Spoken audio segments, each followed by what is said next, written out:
Hi everyone, I'm Dale Smith, aka Journo Dale, and we're here to talk about Canadian politics.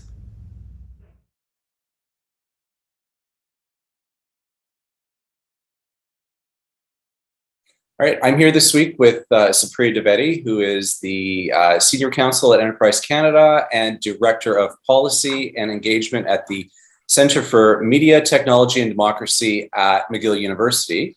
And I've been looking forward to having her on for ages, so I'm really thrilled for her to be here. And so I figured we're going to talk Ontario election because there's a lot of really interesting things to kind of suss out of it. And Supriya's had been saying a few things that people haven't been talking about. So why don't we start with that, Supriya? Yeah, I mean, let's start with it. And first of all, I'm very impressed you were able to get my full title in there correctly on the first try. So you did it. So one thing that struck me as a little bit odd as we're sort of talking about, low voter turnout and nobody was talking about the issues this election. It's like, well, the Ford government did pass the Protecting Ontario Elections Act, which was very much intended to have people not talk about the issues during an election. It was struck down by a Superior Court judge. The Ford government then, ended up repassing the legislation with the sections that were struck down, invoking the notwithstanding clause. So, and it was the first time Ontario had ever really used the notwithstanding clause in its history. Ford had threatened to use it before, but then it went moot. So all this to say is it worked incredibly well, the Protecting Ontario Elections Act, because all these groups of folks who would have otherwise been pretty vocal in their criticism, now we're not. Yeah.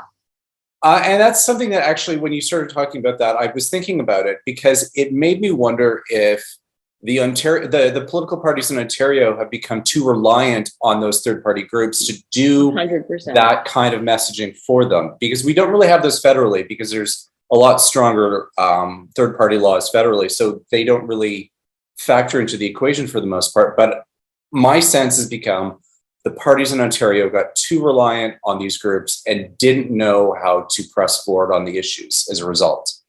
Yeah, I think that's a very correct observation. And I mean, to be fair to the Ford government, the Protecting Ontario Elections Act really was just building upon similar legislation that the Wynne government had already passed, trying to tighten down or clamp down on those third-party groups that we're talking about. So it wasn't just like something that he conceived of on his own, right? And I think I would also say that I don't think it's the single one issue, right? I think low voter turnout and the general lack of oomph, I guess, this campaign is multifactorial, right? I mean, the Liberals and the NDP did also run a spectacularly terrible campaign. I mean, I tend to think of it as competing shades of beige. Yeah. And, both of them are kind of in the battle for second place from the jump, right? And so if you're a center left voter, I don't know what the heck is getting you off the couch. Whereas if you're a center right voter and you feel as though the last 4 years were okay, then you're more likely to get off your ass and go vote. I don't know. So it's just, I don't want to pin it on just that one Protecting Ontario Elections Act, because I feel like a few people on Twitter jumped on that and it's just like, no. There's a bunch of stuff going on.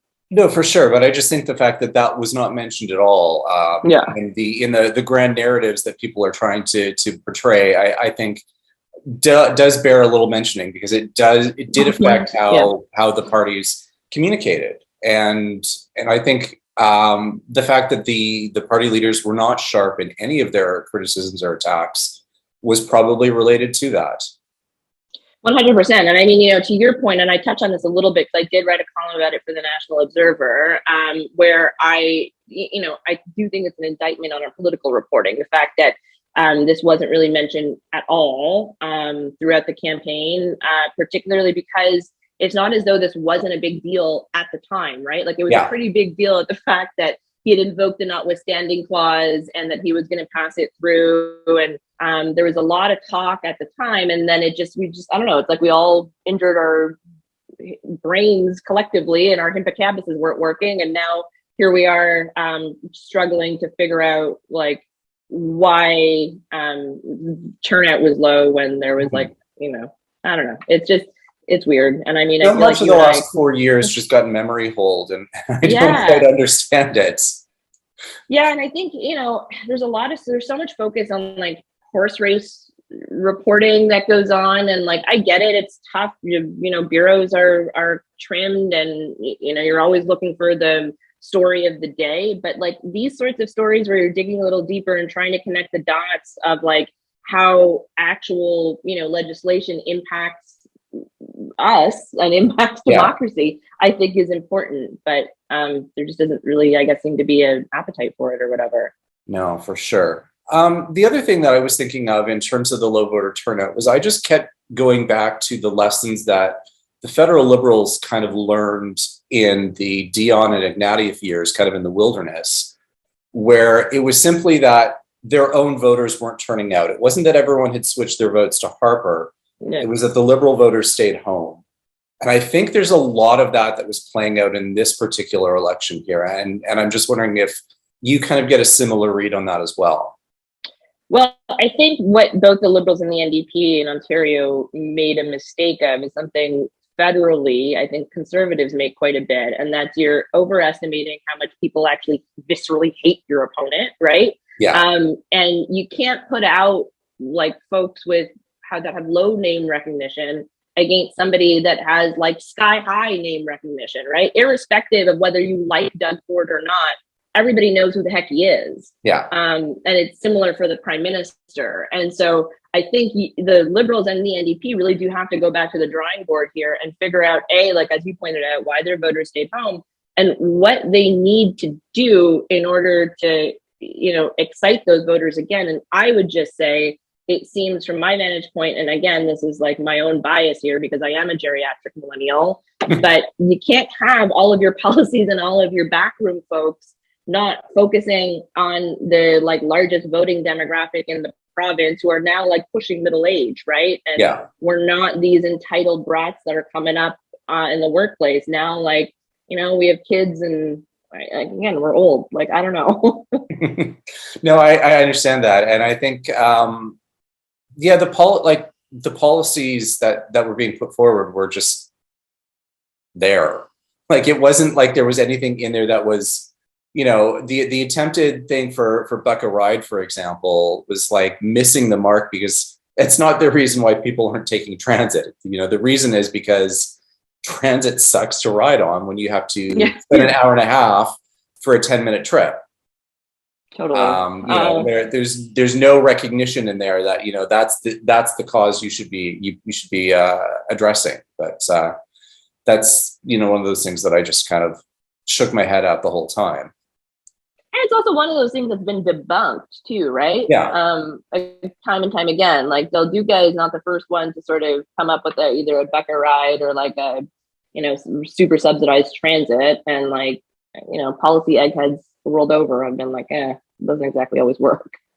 So I think the next thing that is going to draw people's attention is going to be the two leadership races in both the NDP and the Liberals. And I have to wonder if they aren't going to think that the obvious answer is to find a star candidate and that's going to solve all their problems. And what do you think that about that particular notion? Yeah, the Kardashianization of our politics. Yeah. So I think, they do have 4 years. You don't need to necessarily get somebody who's like a celeb, but I don't think it hurts to have somebody that has a higher than, no name politician baseline average of name recognition there. That doesn't necessarily mean, that they need to go out and find out whomever star candidate that they can. But I don't think it would be a bad idea, particularly for the Liberals, because they've only got 8 seats right now, which is still technically a minivan party, that they should they need to look outwards, I think, a little bit. And they can't really just rely on the folks that they've got there. And that's not to say that, I for example, I know Mitzi is a name that gets thrown around a lot. I think she'd be great, but I think there are other folks outside of the party that should also consider it. But I don't know. How do you also convince somebody who is presumably successful in what they're doing already, and that's why you want them in politics, to come, rebuild a party with 8 seats, with no money, with, against an incumbent, premier in a party that are very well funded, and, do you have another majority mandate to get stuff through? It's a tough sell. So I don't know who would want that job. But clearly somebody's out there, and it'll be interesting to see what, I guess, the Liberal Party tries to, put in terms of their want ad, right? Like it's also what they're putting out there in terms of being able to recruit folks. Yeah, and I have to wonder if the NDP aren't going to try and maybe reach for someone federally to try and just ask Jagmeet to come back and be like, please come back. You never should have left. Yeah. If not Jagmeet, then someone else in Ontario who's got some name recognition for the party. But who is that though? Charlie Angus? I don't like. Yeah, you never know. So I guess that's one of the things I think is I think there's going to be a lot of focus on leadership when I think the other thing is just they have to rebuild the grassroots, and I don't know that there's necessarily the attention span to do so, particularly when the Liberals are going to be trying to replicate what the federal Liberals did and say, let's have open memberships and we can rebuild our party database that way. And I think that's I have a warning sign around that, as the Alberta Liberals provincially pioneered that, and they're now pretty much extinct as a party. So I think that's something that is a cautionary tale that I don't know enough people are going to be thinking about as they start. That's fair, but Alberta and Liberal is kind of also a bit of an oxymoron, is it not? No, it wasn't. I mean, back in the days when I was a page in the high school legislature, they had 30-some seats in the legislature, and out of 87. So when would that have been, Dale? That was the late 90s. Okay. So it was before the province started moving toward a two-party system, but they weren't extinct provincially not that long ago. So I think there is some lesson to be learned there, that you can't just treat your grassroots kind of as fodder for a database. That's fair. The one thing I will say, though, to push back on that, and this is something that I think you hear a lot in the federal conservative race going on right now. It's what about going back to and they're really just talking about 20, 25 years ago, which really isn't that long ago. But if you think of the way our politics have evolved, it's quite a bit, right? I mean, think of the federal Liberals, would you guys in Martin's caucus, or the backroom folks in Martin's caucus, or Chrétien, would they really be welcomed into the fold? There's an evolution, I think, that happens naturally, and it's speeding up because of the way just our information has sort of sped up, and the way we've made progress is sort of sped up. So I do take your point. I think it's an important one, but the other thing I will say for the Ontario Liberals is that they have no money. And I don't know if doling out free memberships is the way that you make money. Now, obviously, they also need the grassroots, and that's a lower bar. But I just to give you one insight, I mean, I had lunch in November of 2021 with a federal backroom Liberal type, and they had said to me I don't know how the Ontario Liberals are going to make a dent in anything when they have no money and they have no path to making any money, and so they were very much right. Yeah, no, for sure. The other thing I also have to wonder, though, is there any talent left in the backrooms in Liberal Ontario, or did they all kind of pack up and move to Ottawa and take up jobs there? I mean, I think a good chunk of them did, right? But to be fair, the ones that did pack up in 2015, are they still around? There's enough talent, I feel to go around. You need people to be vested and believe in something. And Clearly the Liberals this past, iteration of them didn't do that.